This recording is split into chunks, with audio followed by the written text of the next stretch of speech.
Hello, friends, and welcome to the February 23rd edition of Weekly Witness, Texas Impact's weekly opportunity for mainstream Texans of faith to learn about policy issues here in our great state and have a conversation about how you can engage in that process.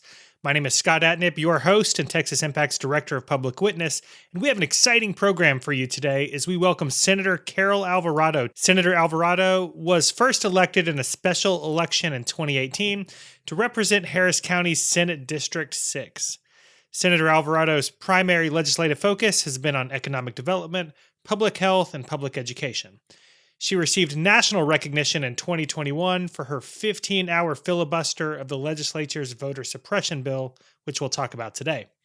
We'll also be joined by Executive Director B. Moorhead to reflect on Senator Alvarado's comments and talk about early voting and elections. Back by popular demand, we'll continue our new short segment, Josh's Weekly Watchlist, with Texas Impact's Advocacy Director, Josh Houston. But to kick us off, we'll begin with a weekly word from Reverend Ezequiel Herrera. Ezequiel is a beloved Texas Impact colleague, a former intern, and Presbyterian Church USA pastor serving in the Rio Grande Valley. But before we get to the program, I want to share a couple of quick thoughts at the top. First, thanks to all who've reached out to share your thoughts about the relaunch of Weekly Witness. It's been an exciting project, and we always love your feedback. This is another reminder that this is your podcast, and we would love to hear from you with questions or opinions about the new format. You can reach out to me at scott@texasimpact.org. And help us out by subscribing, sharing, and inviting a friend to listen. But today, for the final time, saying it louder for those in the back, I want to focus on the Texas primary elections which are now underway. You can vote until this Friday, February 25th, or on Election Day, Tuesday, March 1st. And if you've been listening for the last few weeks, or for the last few years, you know what we think about primary elections. Of course, you should vote in every election, but these are especially important. I've said it now for 4 straight podcasts, so hopefully you can say it with me now. 95% of Texas elections are typically decided in the primaries, especially in the aftermath of a redistricting year. So if you want to have a say in who represents you for the next 2 to 4 years, now's the time. Last week, Grace from the League of Women Voters was with us to talk about how to find out who's on the ballot. Spoiler, go to vote411.org. 2 weeks ago, Christina from the NAACP Legal Defense and Education Fund challenged you to sign up to be an election monitor. Y'all, we've given you resources and ideas, but now it's up to you to do the work. Learn the candidates and mobilize your friends to go vote. And we want to see that you voted, so share your I voted pictures and tag Texas Impact using the hashtag TexasFaithVotes. So with that, here we go. The Weekly Word with Reverend Ezequiel Herrera.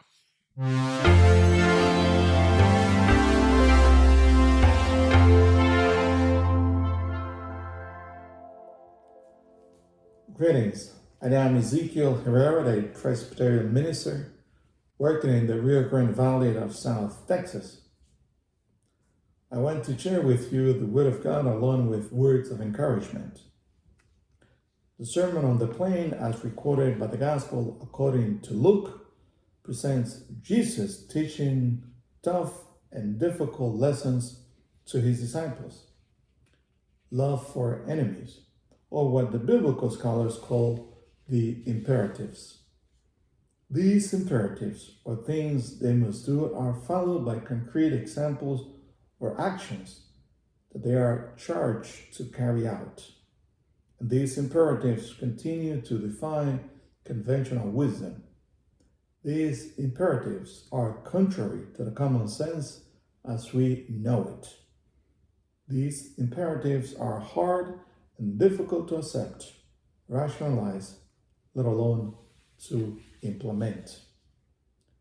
Jesus commanded his disciples to love their enemies, do good to those who hate you, bless those who curse you, pray for those who mistreat you. If someone strikes you on one cheek, turn to him the other also. Do you see the antitheses in these imperatives? Are we able to appreciate the contrast and disparity of them?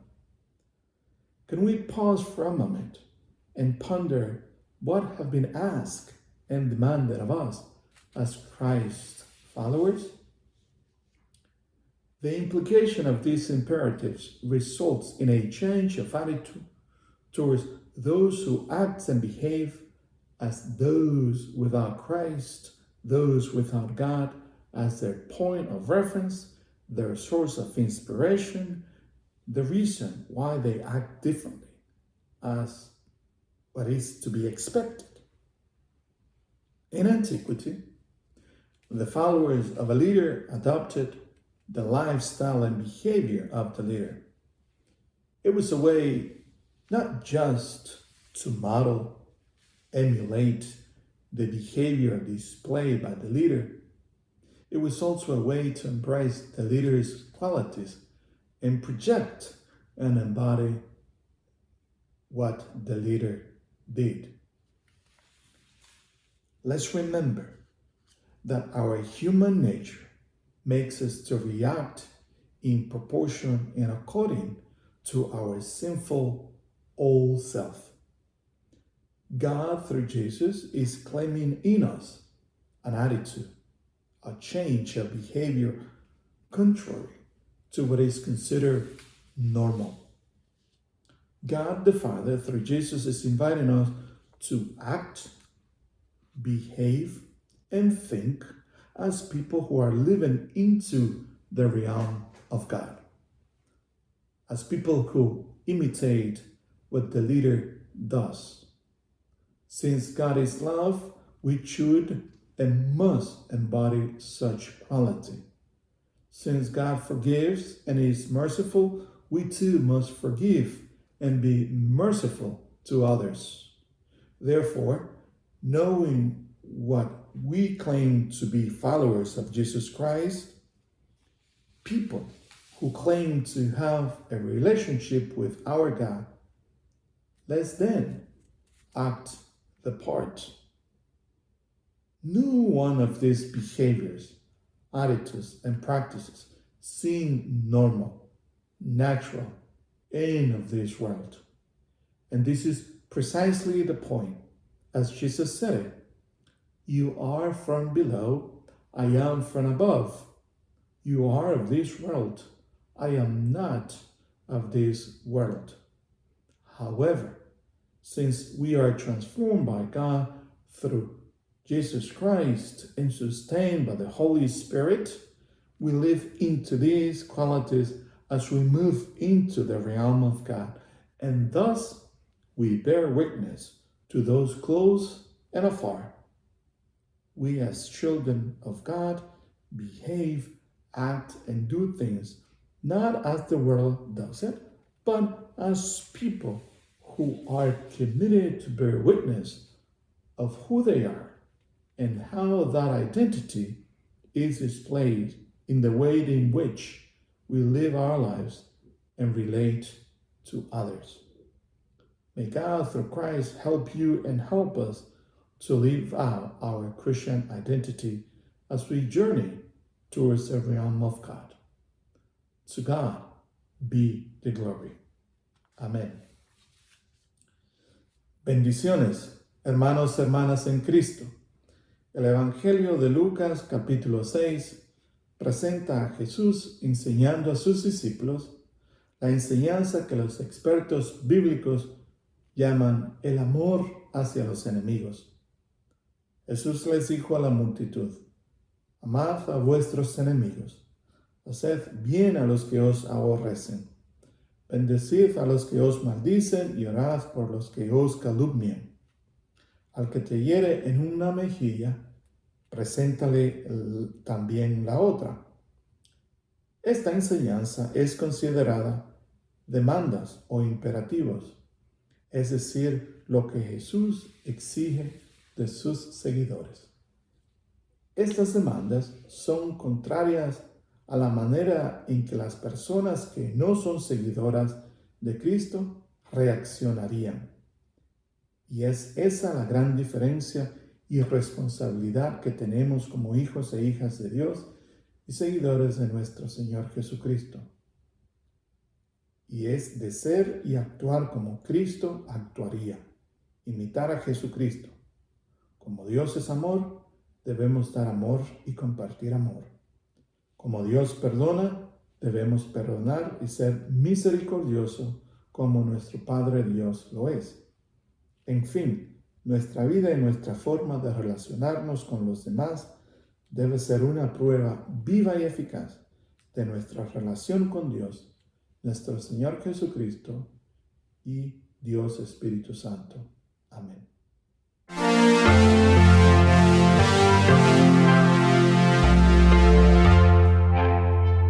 This week's episode of Weekly Witness was brought to you by Methodist Healthcare Ministries of South Texas and the COVID Collaborative.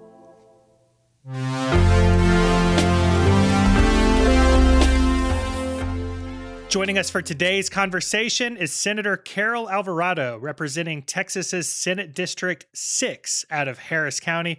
Senator Alvarado, thank you so much for taking the time today. Hi, it's wonderful to be with Texas Impact. To set the stage for people, we're recording this in the middle of early voting in the first primary election since Texas's new voter laws went into effect. So let's start there today. I know that's important to you.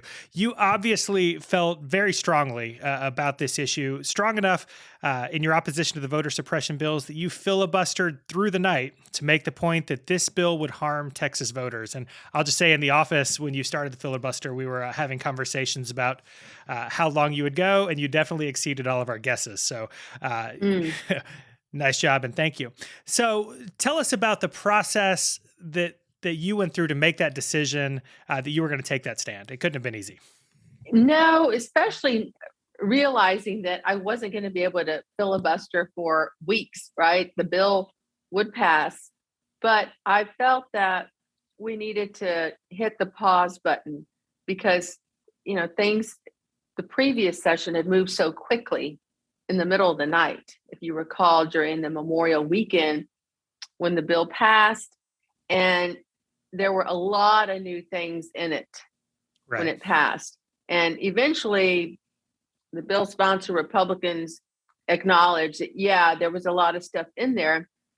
And they were trying to hurry up and get through because then we were in a filibuster to kill a bill window during the Senate. And I was going to filibuster then, which would have made a strong impact because it would have killed the bill. But when they realized we were in the window, they suspended the rules and brought it up a lot sooner. So fast forward to the next session, I felt that we needed to highlight some things that were in the bill that people may not have realized, the issues dealing with our senior citizens and the disabled.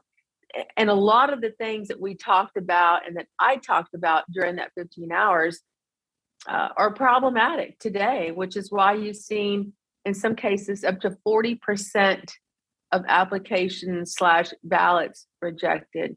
So realizing that the bill would pass, I wasn't sure about doing it because I didn't know what kind of an impact it would have. But during that time, I was able to highlight some things like the poll watchers as well. Then when the bill went back to the House, they changed it and added a mandatory training for poll watchers. So I feel like, there were maybe one or two things, positive things that came out of the filibuster, but I felt like Texas Democrats had really put everything on the line, had gone to DC, broken quorum a few times. I went to DC, and I felt like this was just one of those moments that you really need to step out of your comfort zone and go the extreme, because I felt that the measures in the bill were extreme.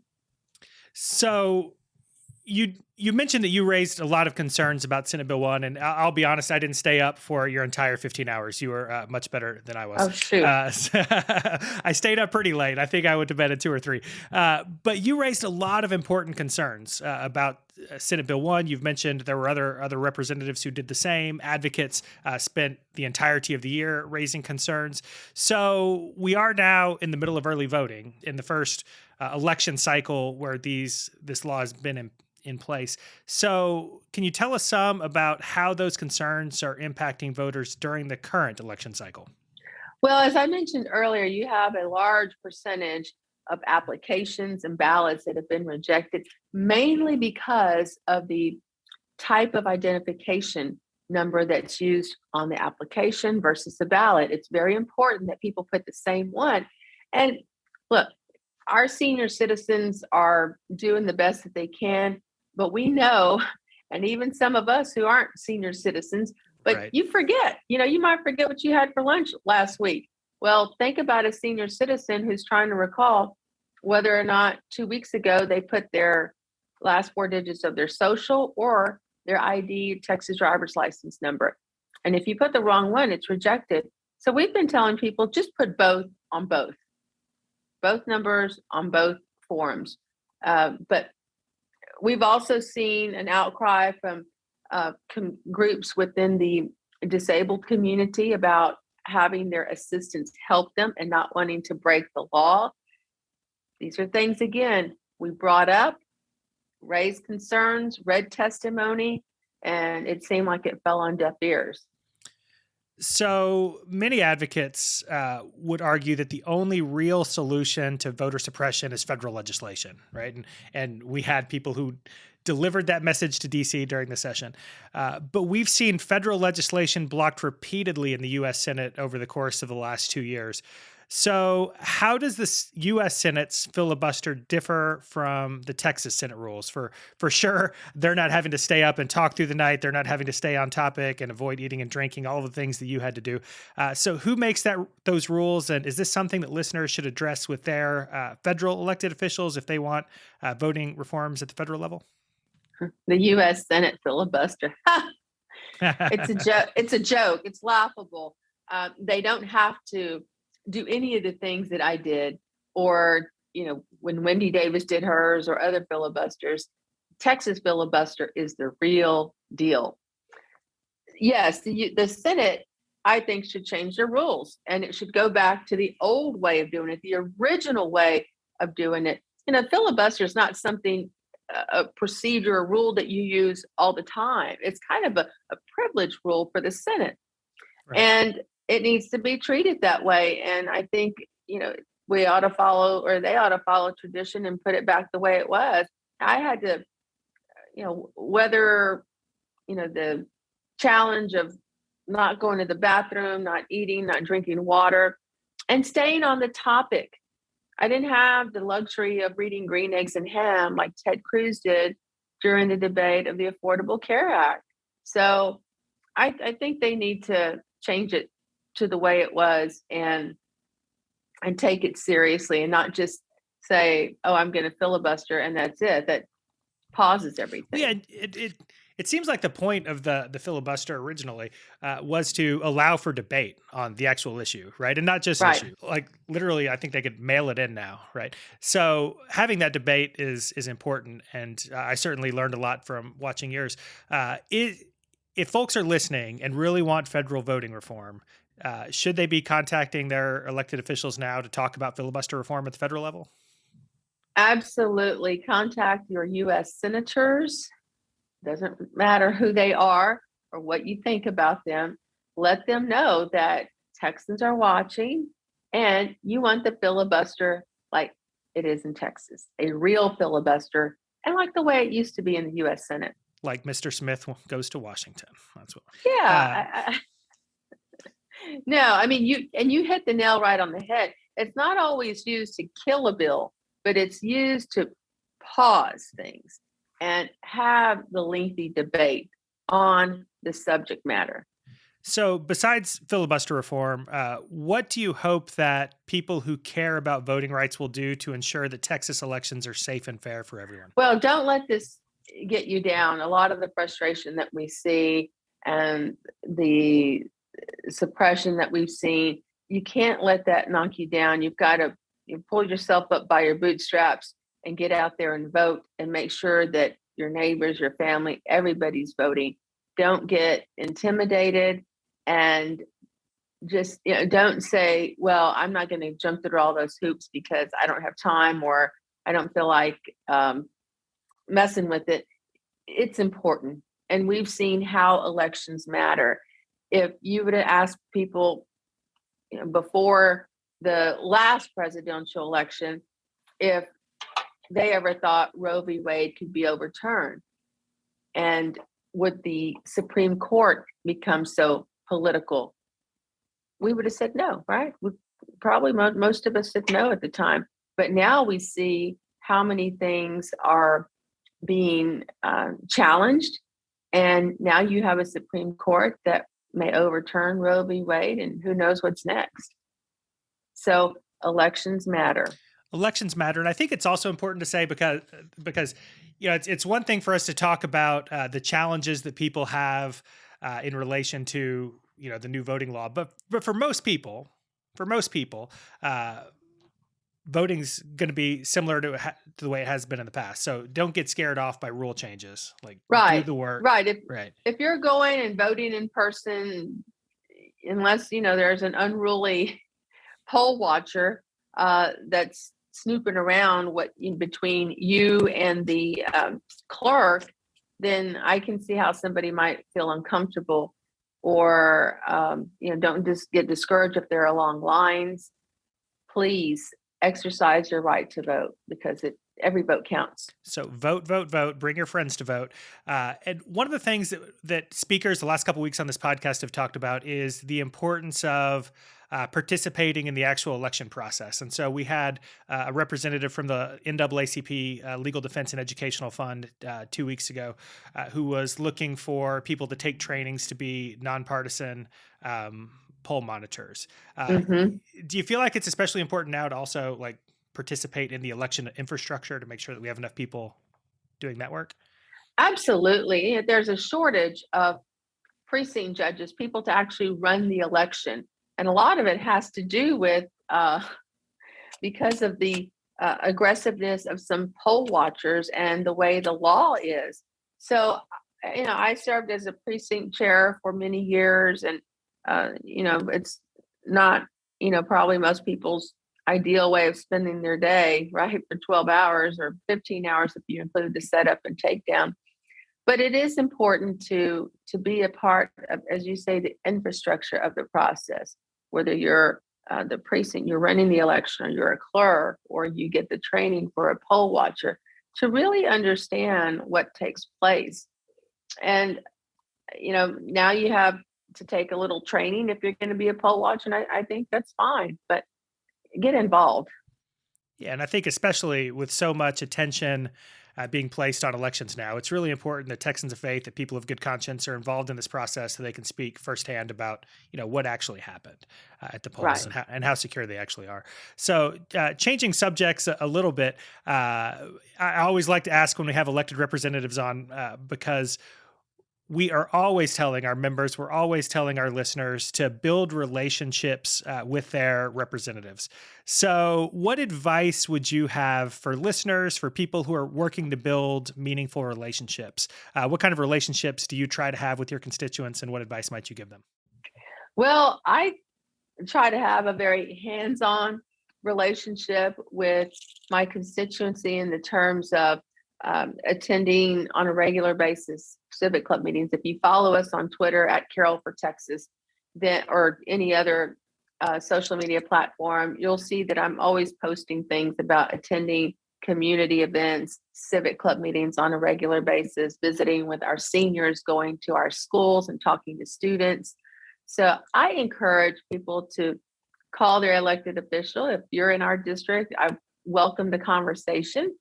But I think it's important to have that relationship when you don't need anything, right? Because I think people will take the time to get to know you, and you get to know the elected official, vice versa. And having that into that office is very important. Like I said, it's always best to start that, to initiate that when you don't need anything. Yeah. So there are going to be some people who laugh at this next question, but a year or two ago, we challenged our listeners to bring cookies to the office and just say thank you to the staff, and people laughed at us. So Senator Alvarado, do you think your staff would appreciate some cookies from a constituent looking to build a relationship? Well, I try to discourage sugary foods and drinks in my office. Fair enough. All right. I take it back. Some healthy snacks. Healthy snacks, protein bars, granola, fruit. We welcome that. And if they're listening, they're probably laughing because they know that what I'm saying is very true. So we got to laugh from both sides on that question. Excellent. That's what we like. So last one. I just want to give you one last chance to give a plug. Any last word you'd have for listeners about the importance of voting as we work our way through the entirety of this election year, from primaries to runoffs to the general election? If you don't like how things are going in our state, whether it's the way the pandemic was handled, whether it's the issue with the grid, and today we're learning more about that. So by the time this airs, who knows what else we'll learn about what happened with the grid. If you don't like the priorities that the leadership in this state puts out there, wedge issues, social issues that really don't do anything to move us forward as a state, then get out there and vote. If you care about education, if you care about making college affordable, if you care about expanding healthcare in our state, if you care about a vibrant economy and good paying jobs, then go vote.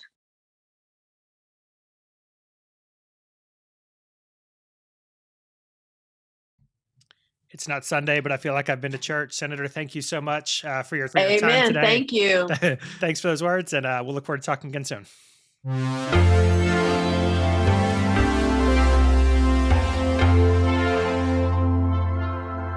And here we are with the return of a segment we introduced last week, Josh's weekly watch list. And guess who's here for that conversation? Our friend Josh Houston, Texas Impact's advocacy director. So Josh, how you feeling today? Scott, you know you can't have feelings in the Texas legislature. Oh, ouch. Well, Josh, it is election season, so let's just jump in there. What are you watching in terms of early voting? What are you watching in terms of this primary election this week? All right, well, this week I'm watching the mail-in ballot rejection rates. We're starting to get some data on that. So in the past, I'm sure anybody who's been paying attention has seen the news about applications getting rejected by the counties, but we're starting to get numbers back on the ballots that the counties are having to reject as a result of Senate Bill 1. So last week, Harris County sent a letter to the Department of Justice. In it, they say that they had to reject almost 3,500 ballots of nearly 10,000 that they've received. And that was just as of February 15th, so the second day of early voting. And this is happening because somebody's forgetting to put their ID number on the inside of the flap of the envelope. This is exponentially higher than what we saw in the March 2018 primary, which is the comparable primary. Back then, it was only 135 ballots for a rejection rate of 0.2%.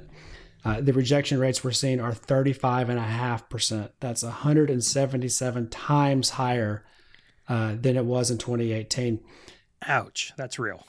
Yeah, and it's going to get worse in a general. You have to remember that this is the primary. And in general elections, it's conservatively about 3 times higher turnout. It can be even higher than that. But 3 times is a pretty safe number to say.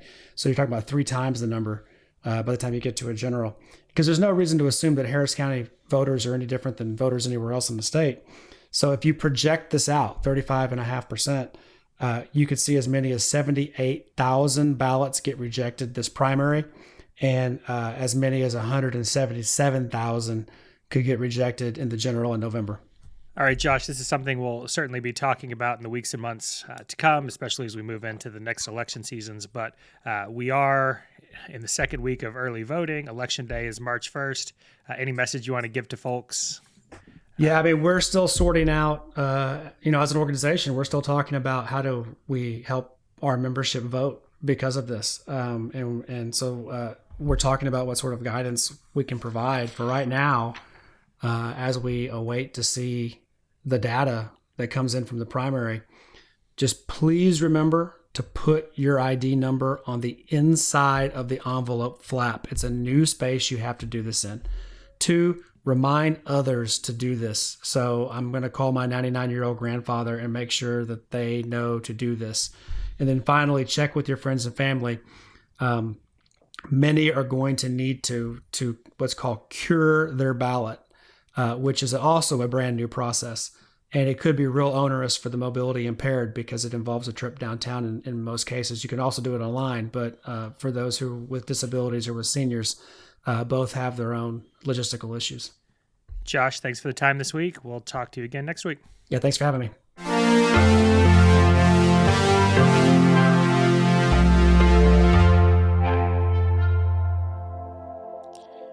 Here with us to digest that interview with Senator Carol Alvarado is Texas Impact's Executive Director, B. Moorhead. Hey, B, how you feeling?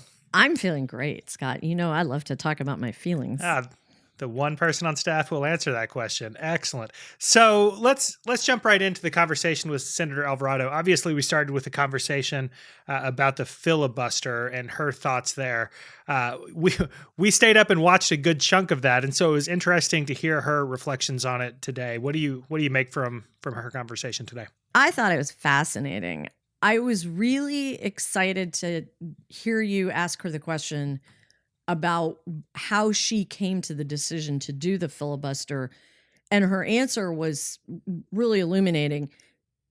You know, as she said, she didn't think it was going to kill that piece of legislation, which I think a lot of people assume, or maybe most people assume most of the time, is why a legislator would do a filibuster in the first place, is to completely kill a bill. And what she said was that she knew that it wasn't going to kill the bill, but she just felt like it would slow the process down enough that there could be real consideration of the impacts that the different parts of the legislation would have. And then, I mean, she gave a concrete example of a thing that actually changed because there was more time to discuss it. When she said, you know, the training for poll watchers, which we've actually been hearing about during this election cycle, the need that poll watchers have to go get trained now, that may not have been in the bill at all if there hadn't been that additional time that the filibuster bought. So I don't think that's necessarily a way people think about filibuster very much. They generally think of it as kind of a strong arm tactic, a way to, you know, like a checkmate sort of tactic. And I've killed the bill and the clock ran out, right? But she was describing a very different thought process and a different outcome. Yes. And one additional thing I'll just say about that is she talked throughout her interview about that thought process of needing to have space for conversation. You know, later when she was talking about the filibuster in the U.S. Senate, she was saying, you know, the filibuster is there because it's supposed to make space for debate. That's actually very in line with what we as faith community representatives keep saying, is there has to be a space for people to talk to each other. That's how legislation gets better. Well, that's one of the things, like the sixth grade me learning about government, thought that the Senate was supposed to work, right? This deliberative body that had conversations and debates. And so to watch her do that filibuster and actually talk about the issues all night seemed like what it should be, and not, you know, somebody reading a recipe book on the floor of the U.S. Senate. And so, I was really interested in that piece of the conversation. So what do you think the ask is if we're talking to our members about conversations they're going to have with their elected representatives? What's the message on filibuster reform? Well, first of all, let me just say, green eggs and ham isn't a recipe book, Scott. Well, I wasn't sure you're aware of that. I wasn't going to talk about that specific book, but I have seen them read recipe books. So sure. Yeah. Just wanted to clarify that. I don't know how much cooking you've been doing lately. Not enough, apparently. But she made the point that the filibuster in the U.S. Senate is a privilege, that it's kind of a really internal process that they're supposed to honor for each other. And that as much as anything, the filibuster, you know, and we've heard this for years forever about Texas Senate as well, that their rules are their rules that they make to govern their discussion. And that, you know, in some ways it's kind of nobody else's business sometimes what the legislators need to put in place to provide space for them to talk.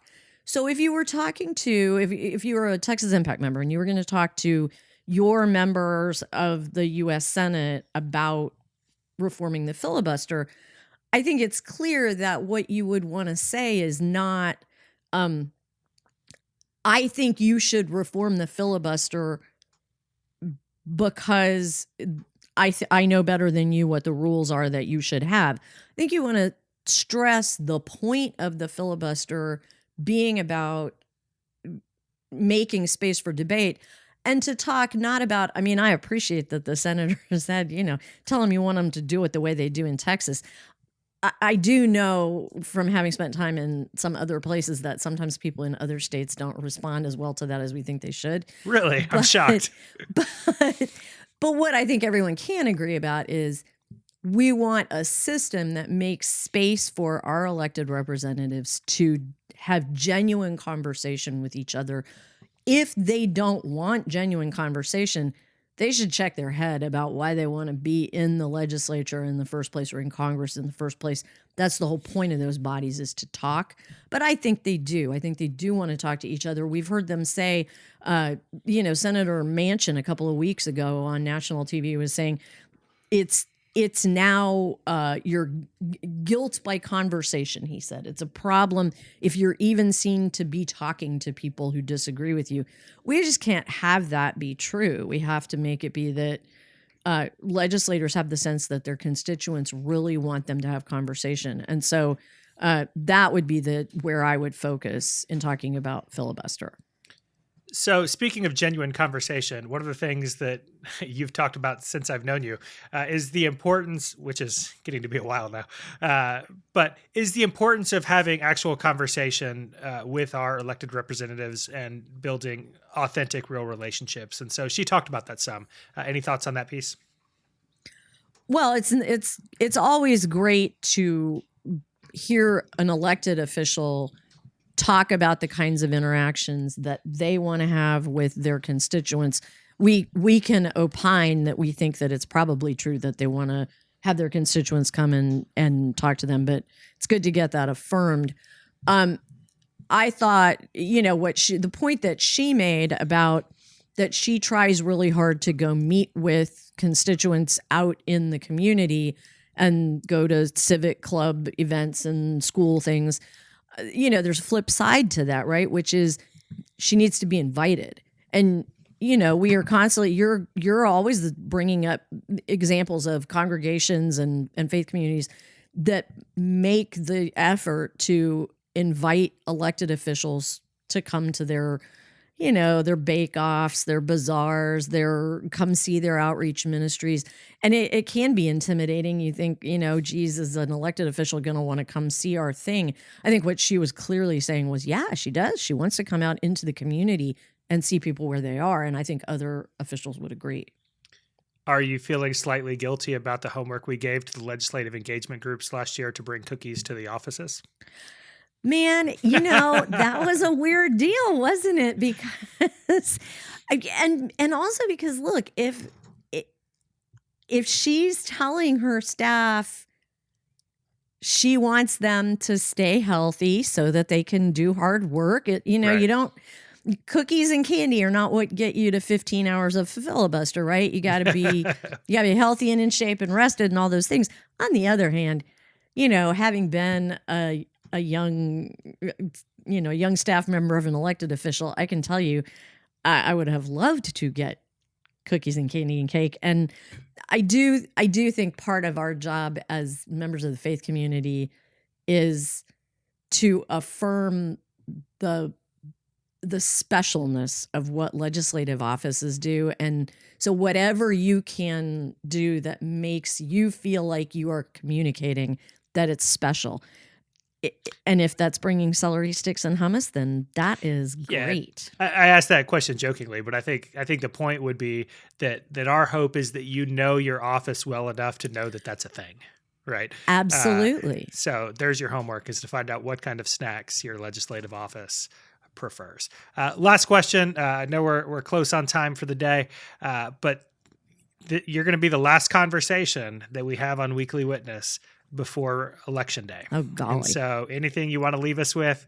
One last word of hope, of optimism, of challenge for listeners about Election Day in the primaries 2022.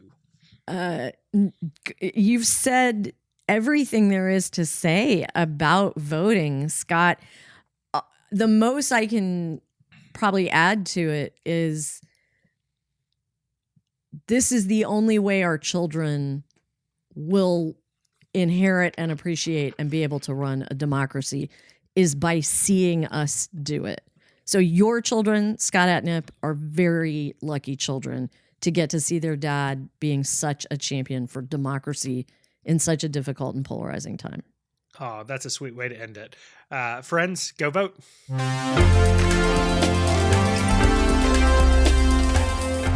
I want to thank our guests today, Reverend Ezequiel Herrera, Senator Carol Alvarado, Josh Houston, and B. Moorhead. But I especially want to thank you for tuning in. Y'all, we've talked for 2 years about election 2022, and now it's finally upon us. We have a few more days to vote early, and then Election Day is March 1st. This election will determine how the 2023 Texas legislature will operate. I hope I don't need to sell listeners of this podcast on the importance of voting, so let's spend some time today thinking about how we can participate even more fully in election 2022. As a judge, as an election worker or monitor, or by doing even more to encourage our friends and families to vote. We don't want to spend the 2023 Texas legislature wishing we had done more in this election. So the world needs reasonable people of faith doing the work today that will allow advocates like you to work for a more loving, just, and equitable Texas in 2023. And it starts with this election. So do the work today to help make sure that people like you, Texans of faith, listeners of this podcast, are participating. Let's take our responsibility seriously to reach out to our friends and bring them on this journey with us. The time to act is now. And with that, it's time to draw this episode to a close. If you've stayed with us this long, you must have enjoyed the content, so I hope you'll share it with your friends and congregations and leave us a rating or review. That way, even more of your friends can find us and join in the movement for justice in Texas. And there's a lot going on, so keep an eye on Texas Impact social media for upcoming announcements, or email me at scott@texasimpact.org with questions. And remember, if you appreciate Texas Impact and the Weekly Witness community, please make sure that you and your congregation are members of Texas Impact by going to texasimpact.org. Friends, these are wild times, and 2022 is an important year for democracy. More than ever, the world needs Texans of faith active and engaged. So let's get to work.